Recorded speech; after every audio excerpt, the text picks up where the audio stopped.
ఈ దుఃఖపడేటువంటి వారికి ఉల్లాసమనబడినటువంటి వస్త్రాన్ని దేవుడు ధరింపజేస్తాడు. నీ జీవితంలో రేపు లైఫ్లో చాలా అద్భుతంగా ఉండాలి. నీ ఇంట్లో నువ్వు యాక్చువల్గా తృణీకరించబడ్డావు, నీ ఇంట్లో నువ్వు వెలువేయబడుతున్నావు, నీ ఇంట్లో నీకు విలువలేదు. డోంట్ వరీ, అసలు నువ్వు బాధపడద్దు.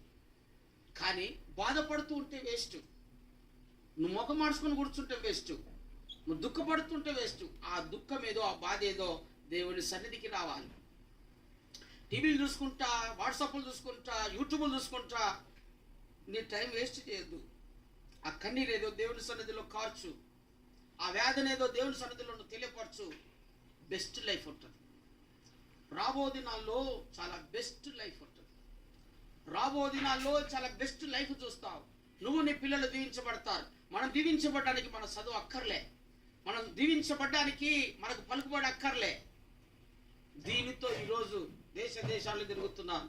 నాకే విద్య ఉందని నేను దేశాలలో వాడబడుతున్నా, నాకే విద్య ఉందని విదేశాల్లో నన్ను ఆహ్వానిస్తున్నారు, నాకు ఏ విద్య ఉందని దేవుడు నన్ను హెచ్చించాడు.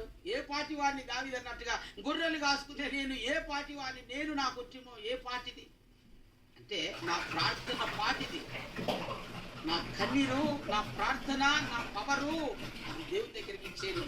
నా టైం వేస్ట్ చేసుకోలేదు. నేను లైఫ్లో నేను ప్రార్థన రూపంలో దేవుని దగ్గరికి వెళ్ళా. ఈరోజు దేవుడు నా చేయి పట్టుకున్నాడు, కానీ ముందు నేను దేవుని పాదాలు పట్టుకున్నాను. దేవుని పాదాలు నేను పట్టుకున్నందుకు దేవుడు నా చేయి పట్టుకొని లేపాడు.